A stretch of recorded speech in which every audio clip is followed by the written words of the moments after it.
ನಮಸ್ಕಾರ. ಇವತ್ತಿನ ವಿಡಿಯೋದಲ್ಲಿ ಸಜೈಟಲ್ ಸಿನೋಸ್ಟೋಸಿಸ್ ಬಗ್ಗೆ ಮಾತಾಡ್ತೀನಿ. ಸಜೈಟಲ್ ಸಿನೋಸ್ಟೋಸಿಸ್ ಅಂದರೆ one of the most common craniosynostosis around the world. ನಾವು ವರ್ಲ್ಡ್ ಪೂರ್ತಿ ನೋಡಿದಾಗ sagittal craniosynostosis is the most common. But ನಾವು ಇಂಡಿಯಾದಲ್ಲಿ ನಾವು ಏನು ನೋಡಿದ್ದೀವಿ ಅಂತ ಹೇಳಿದ್ರೆ ಮೆಟೋಪಿಕ್ ಮತ್ತು ಯೂನಿಕೊರೋನಲ್ ಸಿನೋಸ್ಟೋಸಿಸು ಸಜೈಟಲ್ ಸಿನೋಸ್ಟೋಸಿಸ್ಗಿಂತ ಜಾಸ್ತಿ ನೋಡ್ತೀವಿ ನಾವು. ಅದಕ್ಕೆ ಏನು ಕಾರಣ ಅಂತ ನಮಗೂ ಗೊತ್ತಿಲ್ಲ. But sagittal synostosis is third most common in India ಅಂತ ನಾವು ಹೇಳ್ಬೋದು. ಸಜೈಟಲ್ ಸಿನೋಸ್ಟೋಸಿಸ್ ಅಂದರೆ ತಲೆಯಲ್ಲಿರೋ ಗ್ರೋತ್ ಪ್ಲೇಟ್ಸಲ್ಲಿ one of the main growth plate that is sagittal suture ಅಂತ ಇರುತ್ತೆ. ಇಲ್ಲಿ ಮಿಡಲಲ್ಲಿ ಈ ಸಾಫ್ಟ್ ಸ್ಪಾಟ್ ಇರುತ್ತೆ ಮಕ್ಕಳಲ್ಲಿ. ಆ ಸಾಫ್ಟ್ ಸ್ಪಾಟ್ ಮಿಡಲಿಂದ ಸ್ಟಾರ್ಟಿಂಗಿಂದ ಹಿಂದ್ಗಡೆ ತನಕ ಹೋಗೋ ಸೂಚರಿಗೆ ಸಜೈಟಲ್ ಸೂಚರ್ ಅಂತ ಹೇಳ್ತೀವಿ.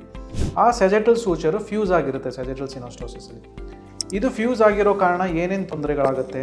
First of all head shape abnormal ಆಗಿರುತ್ತೆ. ಸ್ಕೇಫೋಸೆಫೆಲಿ ಅಂತ ಆಗುತ್ತೆ.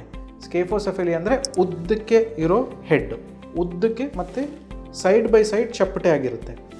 ಸೊ ಅವ್ರ ಫೋರ್ ಹೆಡ್ ತುಂಬ ಪ್ರಾಮಿನೆಂಟ್ ಆಗಿರುತ್ತೆ ಮಕ್ಕಳದ್ದು. ಮತ್ತು ತಲೆ ಹಿಂದ್ಗಡೆ ಒಂದು ಬುಲೆಟ್ ಶೇಪಲ್ಲಿ ಹೆಡ್ ಇರುತ್ತೆ. ಅದಕ್ಕೆ ನಾವು ಆಕ್ಸಿಪುಟಲ್ ಬುಲೆಟಿಂಗ್ ಅಂತ ಹೇಳ್ತೀವಿ. ಸೊ ಇದು ಎರಡು ಪ್ರಾಮಿನೆಂಟ್ ಫೀಚರ್ ಆಗಿರುತ್ತೆ. ಮತ್ತು ಇಲ್ಲಿ ಸೈಡು ತಲೆ ಬೆಳೆಯಲ್ಲ. ಸೊ ಈ ಥರ ಫ್ಲ್ಯಾಟ್ ಆಗಿರುತ್ತೆ ಇಲ್ಲಿ ಸೈಡ್ಸಲ್ಲಿ. ಸೊ ಇದಕ್ಕೆ ನಾವು ಸ್ಕೇಫೋಸೆಫೆಲಿ ಅಂತ ಹೇಳ್ತೀವಿ.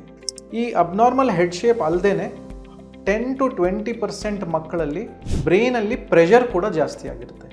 ಸೊ ಅದ್ರ ಕಾರಣ ಇದರ ಟ್ರೀಟ್ಮೆಂಟ್ ಆಬ್ಸಲ್ಯೂಟ್ಲಿ ಇಂಪಾರ್ಟೆಂಟು. ಕರೆಕ್ಟ್ ಟೈಮಲ್ಲಿ ಟ್ರೀಟ್ಮೆಂಟ್ ಮಾಡಬೇಕಾಗತ್ತೆ ಸಜೈಟಲ್ ಸಿನೋಸ್ಟೋಸಿಸ್ಗೆ. ಯೂಶ್ವಲಿ ಮಕ್ಕಳು ನಮ್ಮ ಹತ್ರ 6 ತಿಂಗಳಿಗಿಂತ ಮುಂಚೆ ಬಂದರೆ ನಾವು ಎಂಡೋಸ್ಕೋಪಿಕ್ ಸರ್ಜರಿ ಮಾಡಿಬಿಟ್ಟು ಹೆಲ್ಮೆಟ್ ಥೆರಪಿ ಅಂತ ಮಾಡ್ತೀವಿ. 6 ತಿಂಗಳು ಆದಮೇಲೆ ಬಂದರೆ ನಾವು usually open cranial vault remodeling surgery ಅಂತ ಮಾಡ್ತೀವಿ.